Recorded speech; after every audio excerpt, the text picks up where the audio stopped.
And there will be a little bit of introduction. So let's go over it so that we can jump into the real conversation, the topic of today. This is the agenda. So we'll start in you just 2-3 minutes of intro. Then we'll open the panel discussion. We have our speaker here ready to discuss with all of you. And there will be a couple of moments when we will ask you to be maybe interactive. So if you can answer a question or give your opinion, so stay tuned for it. And then we can have some Q&A and before wrapping up the session at about 1. So there was the agenda for today, and I see the other messaging popping out. So a little bit of Zoom etiquette, but I think that we are all used to Zoom now, so just try to mute yourself when the speaker is talking, and to unmute yourself when we ask you to be a little bit more interactive. If you can just share your video so that we can see you, and as we did already, share your name and LinkedIn profile. Let's move forward so that we can tell you a little bit more about us. Welcome to Women in Cleantech and Sustainability.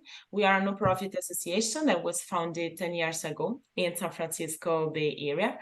Our aim is really to support and encourage women in their career, especially in clean tech, and we do it through different occasions. Like we have monthly events like this one, and this one is virtual, but we also have some in-person event. We slowed down a little bit because of the pandemic, but we are starting again with some apero. So go on our website and check them out because we will organize them soon. Then we have some mentorship program. So if you're interested in either be a mentor, if you're experienced or a mentee, if you think that you'd like a guidance a little bit in your career, just feel free to reach out to us. And we also have some pitch challenge, female-oriented, and a pitch competition, and also an annual conference that is a TED style. The next one will happen in January 2024. So again, check it out if you want to be with us. And afterwards, we can have a look together to the upcoming events. Here we are sharing with you the event from November to December. Again, everything is on the website. So if you're interested, just do not hesitate. Go on the website, talk with us. We will answer your questions. And there is always time to register. And moreover, if you want to become a member of Women in Cleantech and Sustainability and have access to different benefits and content and event, you can just scan the QR code. If you do it now, and if you enjoy the event, also the fee for this seminar will be reimbursed. Otherwise, you can just think about it and do it anytime you like, if you like. And with that, I think I can just briefly present myself. I'm Giorgia Scetta. I joined Women in Cleantech and Sustainability as a volunteer last year. And I am a leader of diversity and inclusion and material science manager in Mass Challenge. We are also a no-profit accelerator. We support startups growing their business without taking any equities. And we do that also thanks to a lot of partners and experienced professionals. So if you want to know more about being involved in this ecosystem, again, let me know. And with that said, I think we can move straight into the topic. As many of you or who know and may know, up to now, something like 4% of the total funding are devoted to women-led startups. And this data has been constant, unfortunately, in the last few years. Now, of course, this is a complex problem, but one of the reasons behind the lack of funding for female-led startups is, of course, what is called unconscious bias. And even investors, even female investors, are affected by this kind of unconscious bias. And this is exactly the topic that we will discuss today with Patricia Montesinos, our speaker. And before leaving the floor to her, I will just like to say a couple of words about her. She holds an MBA in entrepreneurship, and she has been involved. Maybe we can change the slide so we can see Patricia picture, amazing picture. And she has been involved in the startups environment for over 5 years as a mentor, as coach and judge. She also gave a seminar recently in Mass Challenge in our accelerator, so we thank her for this. And I think in 2020, Patricia co-founded FE+MALE Think Tank, that is a no-profit organization as well, based in Zurich. And what I think is really interesting about this organization is that they use a data-driven approach to the problem of gender bias, to identify gender bias, and then from this they also offer really tangible and actionable tips that can help females to be judged on their merits and not on their gender. And I think that this is exactly what we want to share with you today, giving you some tips to understand if you're judged based on your gender, and then also explain to you how you can fight against it in the moment. And I think that almost all from my side for today. Before leaving the floor completely to Patricia, I just introduced you what you're gonna see right now. The next slide, indeed, is not really a slide. It's a simulation, it's a video. So it's a simulation that we ran with Patricia in our accelerator something like 1 month ago. You will see myself and my colleagues, sorry, bad actors, playing different roles. We are simulating the situation where we are startups, two of us, me and the man there, we are 2 startups. We are answering some questions after the pitch session in a normal Q&A session. And you will see our answers are different. You will be asked maybe from Patricia to comment a little bit, to give your opinion on this simulation. Last thing I promise is that although this is a simulation, we made a script based on real data. So more or less we try to maintain a real pitching environment. So that's really all from my side. Let's watch the video and dive into the seminar.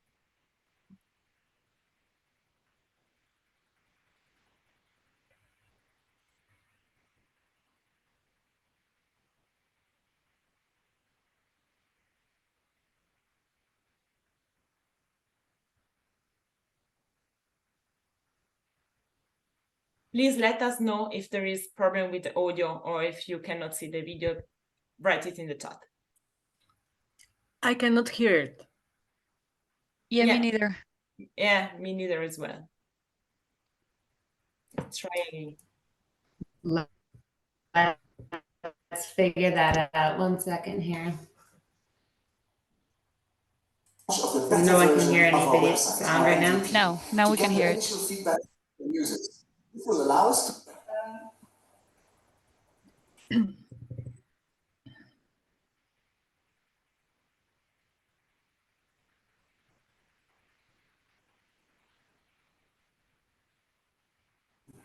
First, Augustin, what major milestones are you targeting for this year? Well, we'll focus on the launch of the beta version of our website, our MVP, to gather initial feedback from users. This will allow us to work on improvements and launch the paid version shortly after. We plan to become profitable within the next 12 months. So, Giorgia, how confident are you in your forecasts for the next 2 years? And how will you manage your business if the market goes down?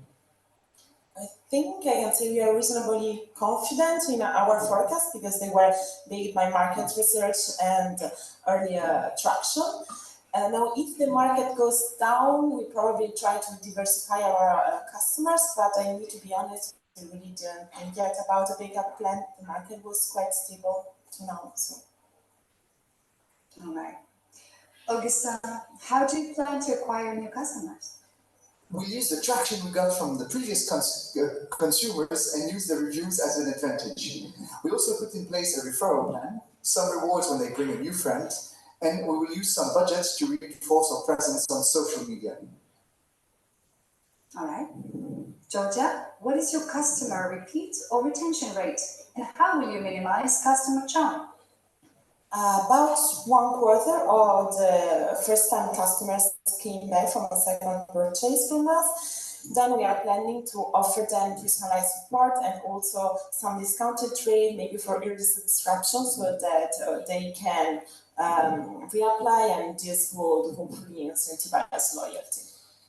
And how long will it take? How long will it take you to break even precisely?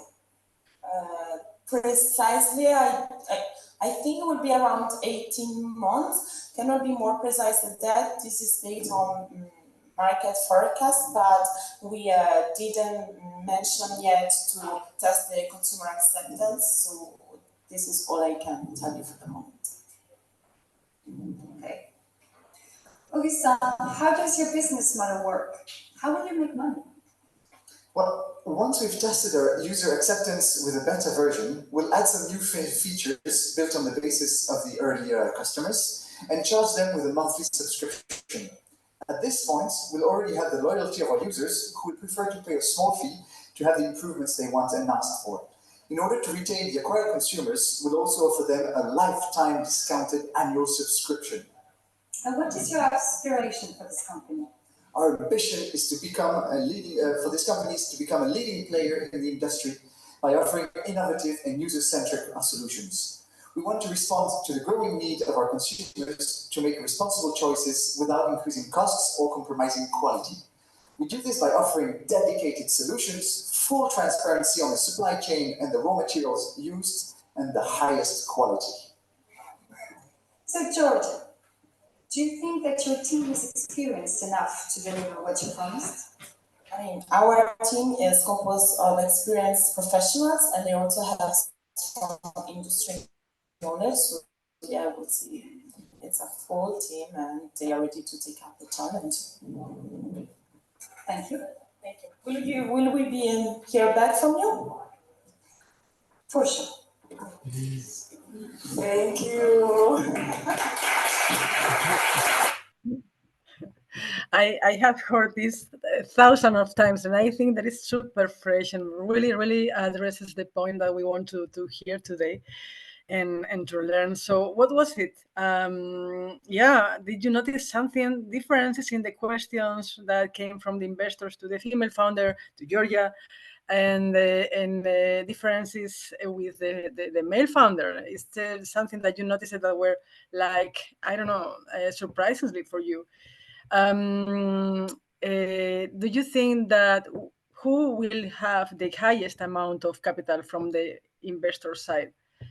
What do you think? Do you think that it will be Giorgia? It will be her peer?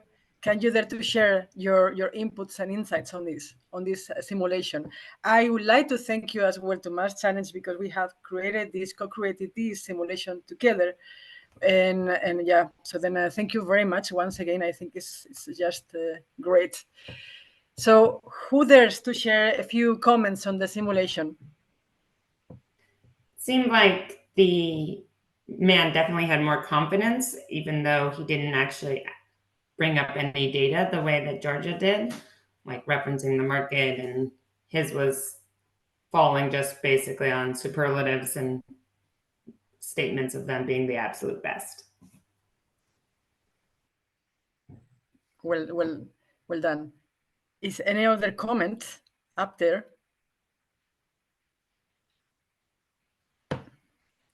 Is there any comment on the chat, perhaps? And really no comment on the chat yet, but yeah, don't hesitate to unmute yourself and share what you thought of the video or who will get the most capital between the two. So then imagine yourself put yourself in a real scenario where you have to, let's say, to promote yourself, you have to pitch yourself for self-promotion or for selling something.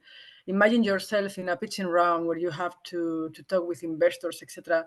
Have you noticed ever, differences in between you and others, perhaps? Have you paid attention, actively attention to what is being asked to you? and that the questions you get asked might influence the way you answer, and that the way you answer might have a huge impact on the funded outcomes or in the outcomes you expect from this particular situation. Did you have any experience? Can you imagine one of these situations that might have happened in the past to you?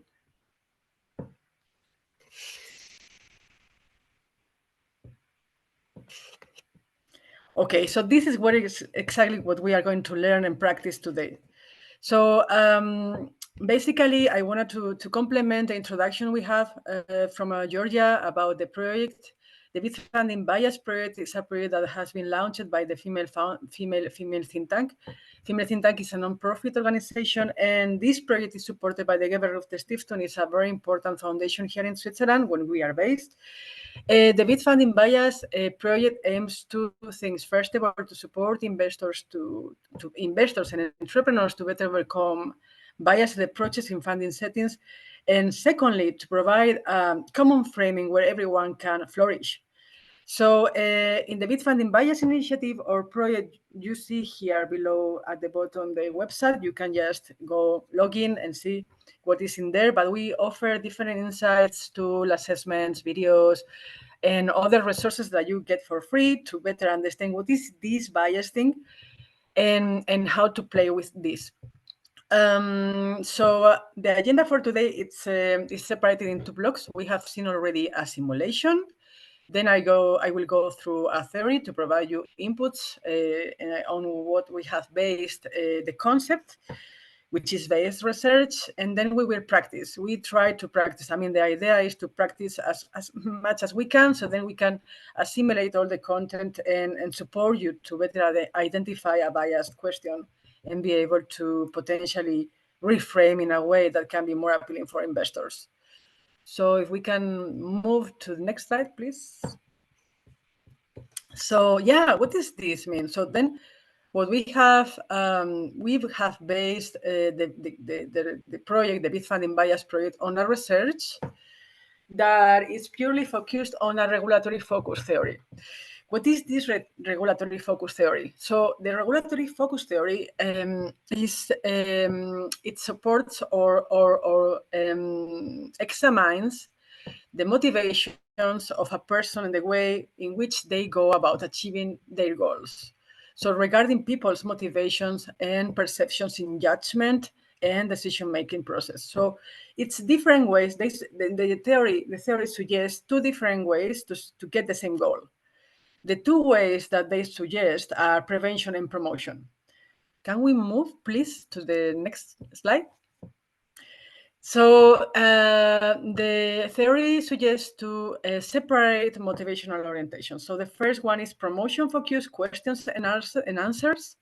This is concerned with approaching gains and advantages. It's pretty much about growing a business, increasing market share, increasing customer base, etc., ambition, aspirations, vision, ideals, etc.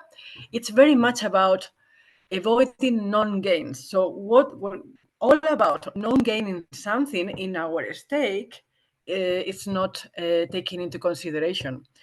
In contrast, the second orientation that the theory addresses is the prevention. Prevention is completely the opposite thing. So it's about approaching non-losses. It's about getting the same goals, but approaching non-losses. For example, it's very connected to liabilities, it's connected with safety, with vigilance, it's connected to retaining. Instead of growing a customer base, we are going to retain our customers with certain things, right? So these are the two elements that, or the dependent motivation orientations that are suggested in this regulatory theory. The thing is that in a pitching environment, in a funding setting, this has a huge impact. The thing is that if we answer or we get prevention questions and we answer with a prevention orientation, we might get less or lower investments. That's why we are here, to practice a little bit this. Can we go to the next slide, please? So yeah, and here it's something about the research. The training method that has been suggested in the Bid Funding Bias Initiative is belong at a study entitled "We Ask Men to Win and Women Not to Lose in Closing the Gender Gap in the Startup Funding." It's a very well-known research. You maybe you know it. It was the researchers analyzed the interactions in between founders and investors in a pitching round in a very important competition in the United States. This is the TechCrunch, and in 4 years in a row. So from 2012 to 2016. And they found out two major findings. The first thing is that they found a relation in between the questions and answers that investors asked to founders. So where the founders were asked promotion questions, they received twice as much funding as those who were asked prevention questions. The second major finding was like investors tend to ask female founders prevention questions. And the problem is that happens unconsciously. They are not aware that they might be asking a prevention question to a female founder. And this is due to unconscious bias and stereotypes. We are not aware that this is happening, and it happens to males and females investors. There is no gender related. This is something that comes, it's very rooted in our, stereotypes and cultural heritage, etc. Can we please move to the next slide? So as a consequence of these interactions, the bad news are that female founders get 5 times less funding than their male counterparts. So the research is showing out that female who responded in prevention mode got or raised just $3.3 million compared to males that potentially respond in promotion focus or with promotion focus that raised the amount of 17.1 million. It's amazing. It's amazing. So what is the important discovery on this? Also, the researchers found out that there is a component, a causal component, and this has a huge importance in a way to be able to train how we respond. They found out that one change in one variable affects another condition, affects the relationship between another variable. In our context means that questions and answers. In this project means that if I receive a promotion question, I will likely to respond with a promotion answer. If I receive a prevention question, I will likely respond with a prevention orientation. And that has a huge impact in my funding outcomes. Can we move, please? Next slide. So promotion environment, you see, this is very prevention environment and promotion environment. Yeah, no worries. Promotion, promotion. It's an environment in where you feel like you're super powerful. It's an environment in where you feel like there is something, you show ambition, you show that you are going to scale up the business, you will get it very soon, and you will go back to your investors saying that you have got a lot of profits. In contrast, a prevention environment, as you saw in the photo, in the slide, is that, it's an environment in where we feel like, okay, we might get the same goal, but we might get the same goal in a different way. We are more accurate in the data we provide. We are more efficient. We are just having more attention to our competitors. We might be fear about our liabilities. So it's more about non-losses. And instead of a promotion environment, it's more about gainings. It's always about growth. Okay, this slide is super important as well. No, please go back if possible. Yeah. So the researchers also found out that it's possible to predict funding. As the same rule as we have applied already, this causality that we can be, if we are aware that we are asking a prevention question, we might predict that we will have a prevention answer. We might know then that we we will have or we will invest less funding to that funder. Doesn't matter gender in this case. So the researchers also found out that the founders that responded in a preventive mode raised just 2.3 million compared to the founders that responded in the same research with a promotion answer. They got 16.8 million in funding. Can you please go in the next slide, please? So now we know that there are two orientations, just to make this clear and to assimilate the content. Two orientations, promotion and prevention. Promotion is about gaining, prevention is about avoiding losses. So, and there is a wording, there are certain words that are connected with a promotion orientation or focus and with prevention. So just to give you some examples, this is promotion focus would be customer acquisition, go-to-market strategy, market opportunity, assets, sales, vision, forecast. In contrast, prevention is more about execution, competition, operating efficiency, customer retention, team capabilities, etc. Take this topic. Can you please go to the next slide, please? So as an example for you, like to make this even more clear, that what does it mean? If we take a topic of customers, a promotion question will be, how do you want to acquire new customers or customers? How do you want to increase your customer portfolio? How do you want to grow your company? In contrast, if we take exactly the same topic, customers, we might get asked that how many daily and monthly active users do you have? This is about pretty much about retention. It's about non-losses. It's about non-lose your customers because you will have a huge problem then. So there's a kind of different way to get the. It's again that there is nothing bad or wrong. There is nothing better. But in particular, in a funding setting, has been seen that having a promotional orientation is more powerful and can help you to get more funding, which is basically the goal, right? We can go to the next slide, please. So prevention again and promotion. So I recall this aspect, the causal effect. The study show also out an actionable silver lining. If entrepreneurs can be able to identify a prevention question and reframe it in a promotion with a promotion answer, they might get 14 times more funding than if they don't do that. Can we go please to the next slide?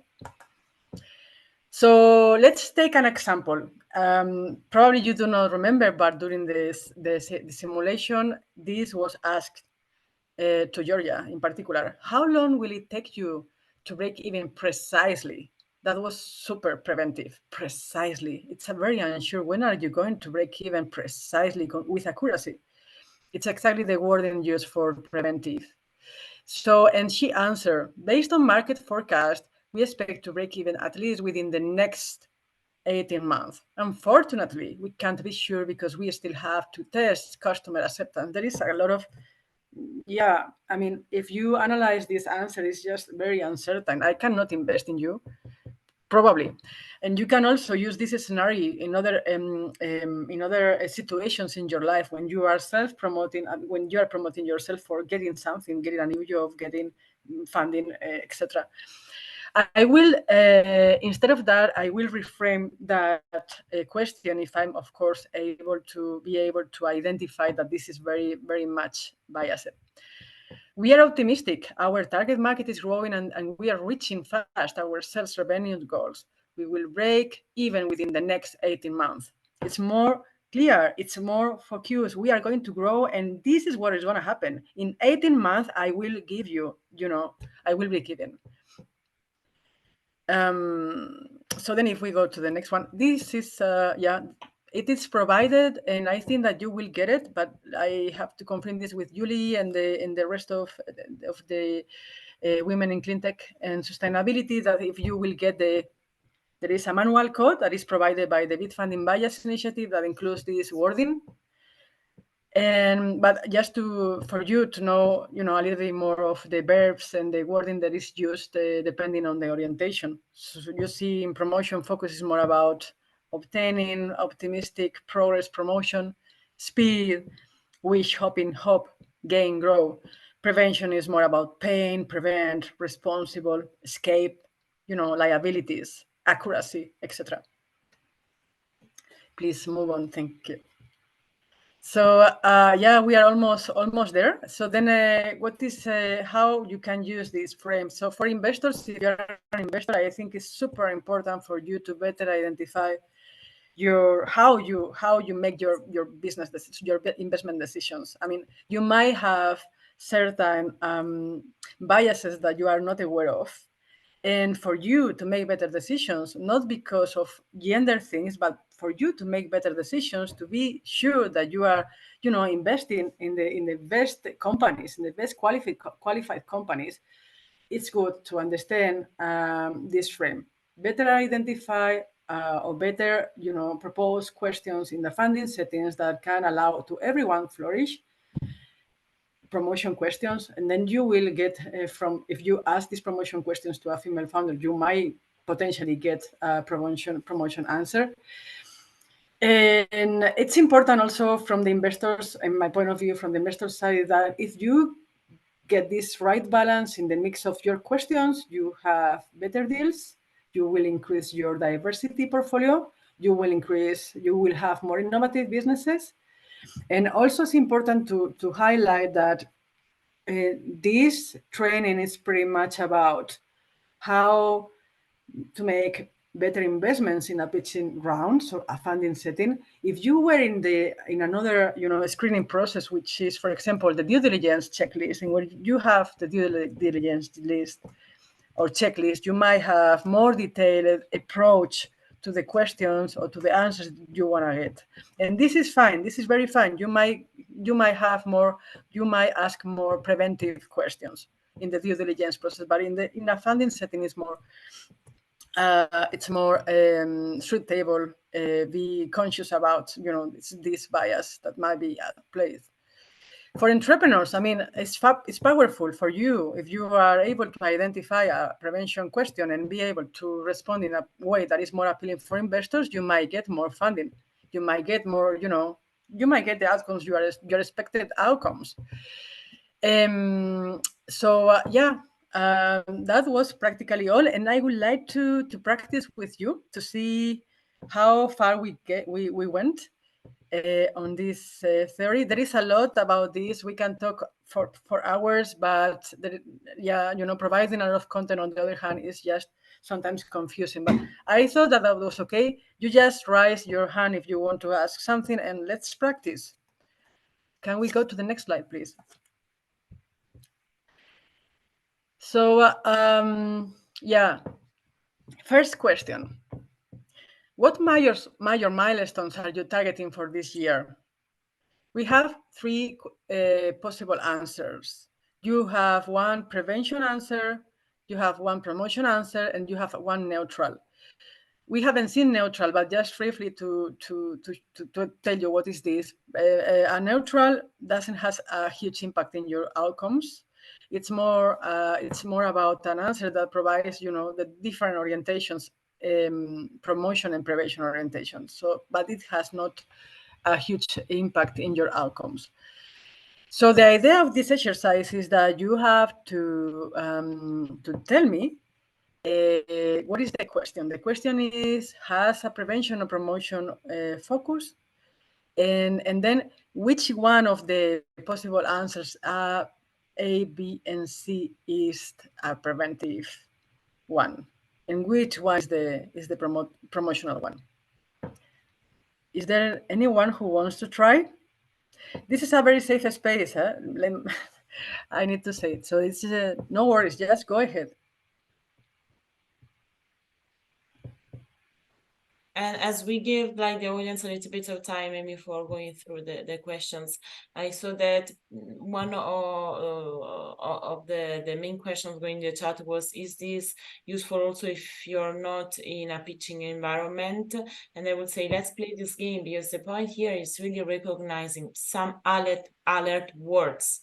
It's not even the complete meaning of the answer, right? So even if you're in a space that is completely different, you will not pitch for money in the next week, try to recognize those words that will make you aware if you are like walking on a negative path or neutral or positive, as Patricia was saying.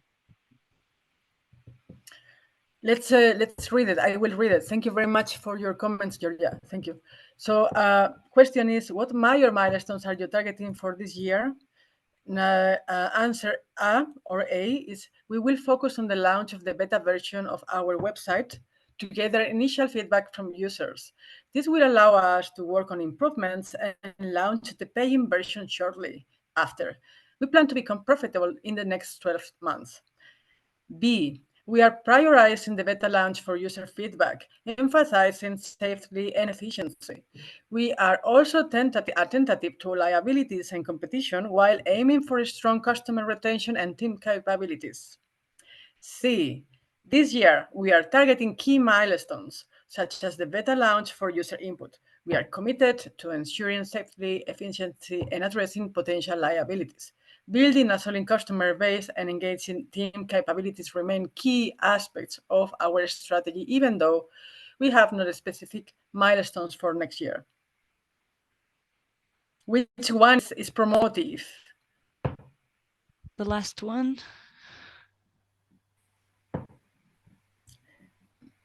And A? More.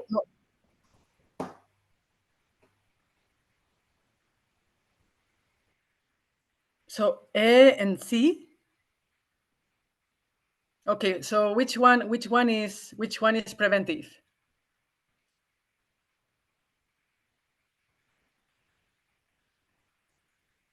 For preventive, I'm hesitating between B and C, because in C, they still say we have no specific milestones for next year, which is a bit vague.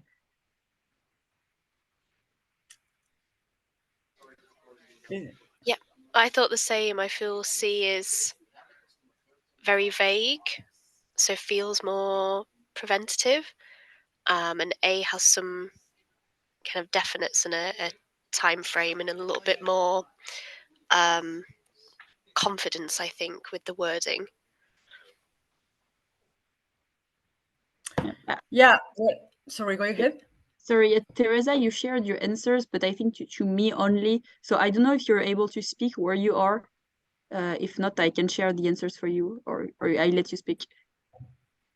No, I can speak. Yeah. For me, I mean, I think it's a mix, because I agree you just said about the last sentence that is a little bit more vague, that it's not specific to what they're going to achieve. But then at the same time, the tone is quite promising, you know, like more commercial, like what we were talking about before. So then at the same time, I said A as the neutral. I think it sticks more to what the answer is, which I'm not sure yet if the answer is actually promotive or preventive, because I feel it's promotive in a way. I mean, talking about milestones, how it's going to grow, so it could give you room to answer with a lot of promises and big projects ahead. So yeah, and I don't know, for me it's not so clear, so I'm open for the debate. Okay, so then I mean the promotive answer is A. It's very much about, you know, this confidence that has been mentioned for Teresa, I think. It's about confidence, it's about growing, it's about making sure that something is going to happen and that we are going to be profitable in the next 12 months. It's about, you know, growing a business. C is confusing, and that was on purpose because it's not neutral. So in the C, we find these mixes in between promotion and preventive. Like, for example, we are targeting key milestones, and this is true. So we have key milestones that we have got within the year. But on the other hand, we see here that we are ensuring safety, efficiency, and addressing potential liabilities, which is very much preventive. It's more about gaining or protecting losses. We want to avoid losses. So, and then it also combines this building a solid customer base. A solid customer base, which is increasing a customer base, is very much about promotive.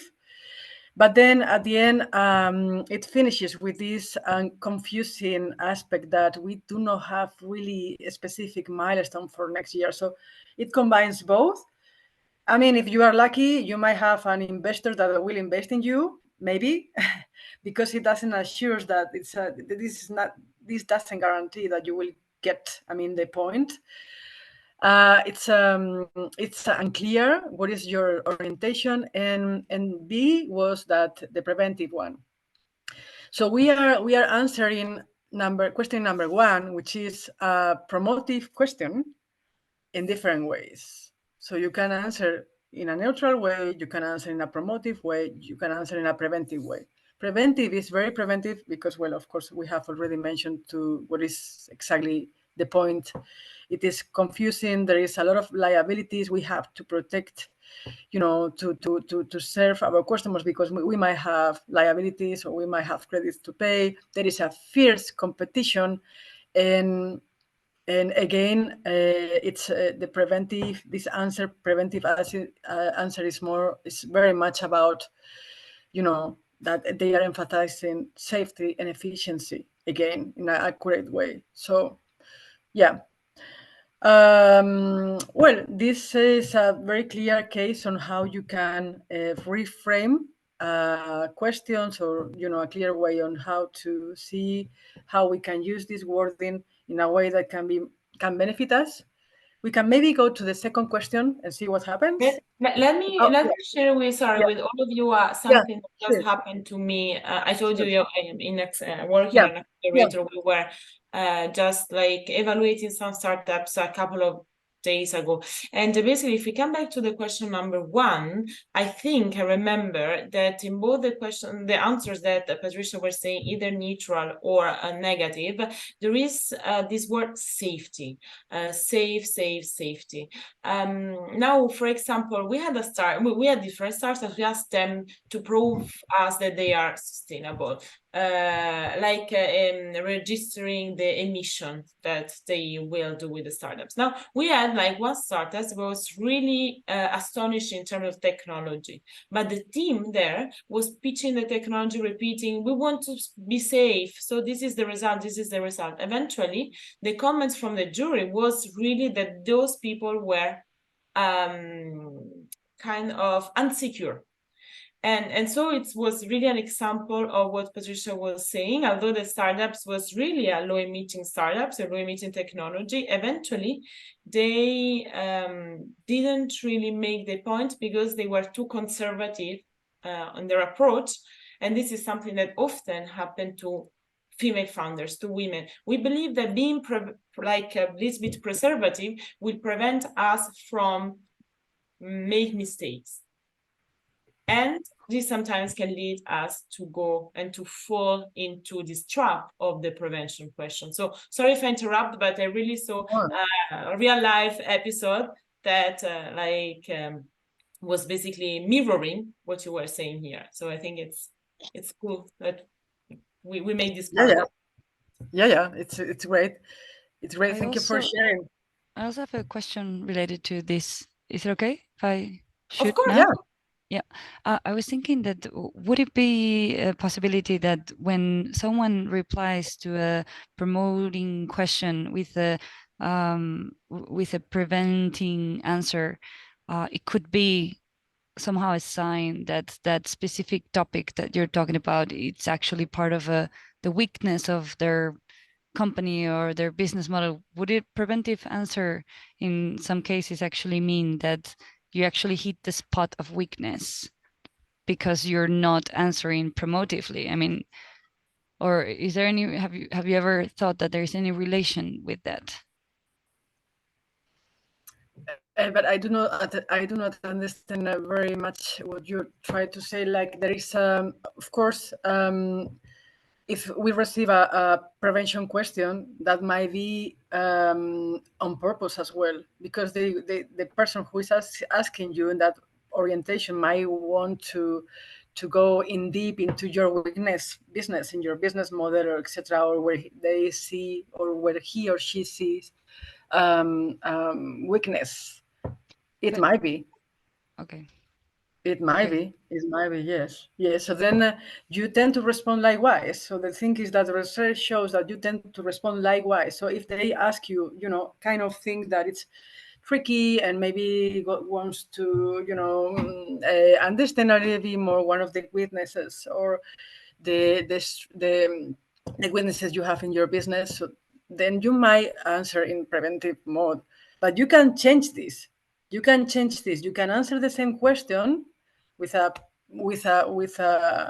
a way that it can be more appealing for investors in a pitching environment again. So this is more about connecting with them in a pitching environment, interacting with them in a way that is appealing for them in a pitching environment, in a conference, in a pitching round, in an accelerator, in a boardroom, where you have to pitch them in 3 minutes, in 1 minute in the elevator. So then it's just more powerful, no? But of course, I mean, like I said before, there is not bad or good. It's just more, okay, how to use it depending on the environment we are pitching to someone. Great. I have a follow-up question on that, because I feel like my instincts, because I believe in like having all of my ducks in the row and proving that I'm fully supported and correct in everything I do, and that's like part of my values, I feel like, then to me, almost, maybe this is what you were saying, Teresa, but the preventative questions seem very fair to me. Like that we should have everything in a row, but then maybe it seems more that, Patricia, you're saying that the investors don't care if you have everything, they just want to be won over, or to have kind of that show happen. Well, the thing is that, or the research shows that, because of stereotypes and roots, we tend to have, certain approaches to something. In particular, in our space, startups, funding settings, we need to show investors in our environment that we want to grow something. We want to scale up. We want to get there. We want to increase our, our market share. We want to increase our. So then, well, there is a lot of research that responds your question. This about stereotypes. These stereotypes has a super influence in the way we see our world. And in this case, these stereotypes also hold you back on the position of getting more funding, because you have your own stereotypes. You might grow up in a family where your mom did one thing and your father did another thing, and you might have this also very rooted in our, as well as me, as well as everyone. We are all biased. The problem here is that if we are not aware that biases are at play or are playing in when we make a decision, this can damage our business. So we are all biased. We have all stereotypes. We grow in a family. We grow in a society, and we cannot change this. And it's even more, or even harder, or even more obvious in certain countries than in other countries. So, and yeah, here the thing is that it's better if we identify that something is happening, something that is biased that might affect our outcomes. Doesn't matter if it's funding outcomes, but outcomes, something that we expect to get from the other side. And yeah, so it's not bad. I mean, females tend to grow slowly. Females tend to grow to have more to give more importance to sustainability and long term. But this is not this is not what the VCs in particular are looking for in a pitching round. They are looking for high growth, scalability, profits, etc. So maybe we can rely on other kind of investors. Maybe we can go to social investors. Maybe we can go to angel investors. Maybe we can rely on family offices that perhaps have different orientation in their investments. But VCs in particular, they are very much looking into grow, in my point of view. And well, it's research is just.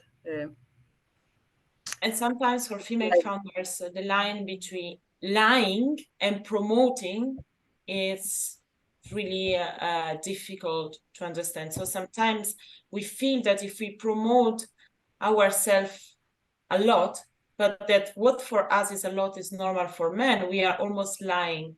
We are almost like presenting someone or some data that are not true, while this is a way more normal for men. So we should learn to say, sorry, there was a mistake, more than avoiding to be like, to make a mistake. Making a mistake is fine.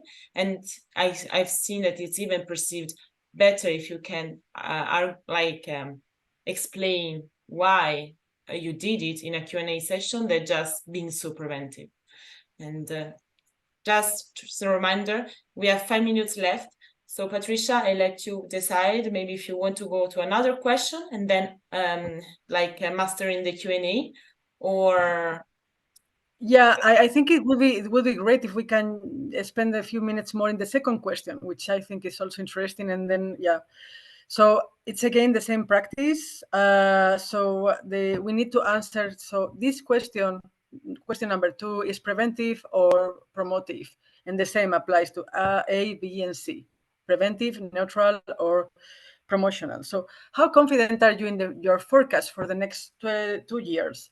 And how will you manage your business if the market goes down? Is this preventive or promotional?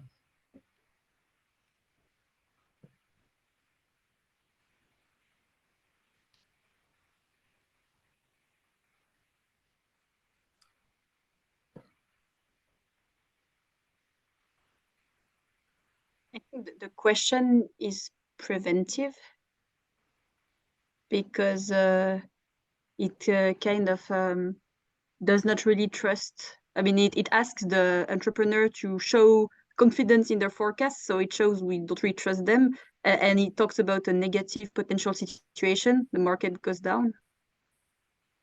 Oh, Correct. and I see in the chat, Teresa says preventive and Caroline says preventive. So we all agree.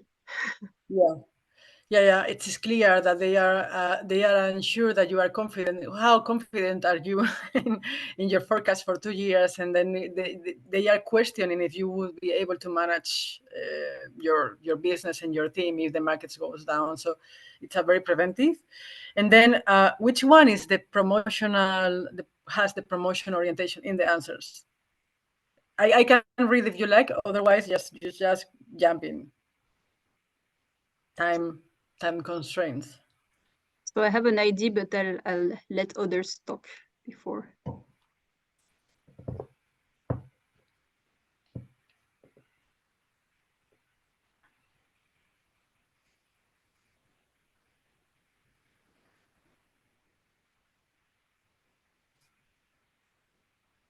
Okay, well, I think Augustine would have gone for B, like very confident, focused, propelled, poised for growth.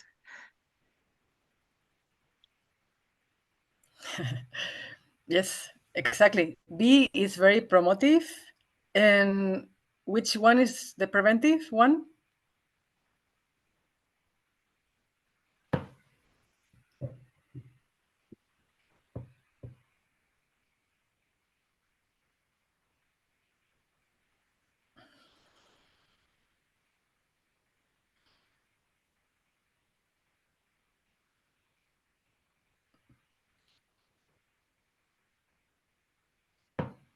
Anyone wants to give it a try?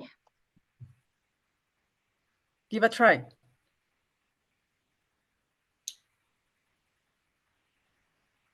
Just The give a top try. one seems very preventative. A. Which one? A seems A. very preventative. Why? Unfortunately, we hadn't thought about a backup plan. Sounds tough. Yeah, exactly. Yeah, and then of course C is neutral. So that was more or less clear. Okay, so then, I mean, we can talk for hours. I think that we are almost there. I just leave the floor to Giorgia. And thank you very much, everyone. Thank you, Patricia. Patricia, we have only 1 minute left. I don't know if you addressed all the comments or all the questions. And as you could see, I hope this example we use this example from like startups environment, but this is something that could be used really in every situation. So I hope that the main message that we pass to you is really try to understand if someone asks you a question that is unconsciously biased. So if you maybe check again the list of Patricia, and if you heard a question, if you heard a word that is in the prevention list, just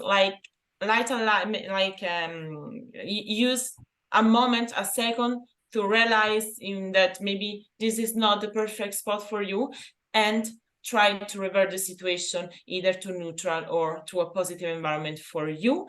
I think this is all because it's 1 p.m. I really want to thank you all for the discussion, Patricia for this presentation, Julie, Caroline for the organization. I hope you enjoy, and if you have any questions, or if you any doubts or whatever, if you just want to stay connected, I think that all our LinkedIn address are on the chat. Just add us and we will be happy to answer you and to have a chat with any of you. So with this, thank you all, and I wish you a lovely end of your day.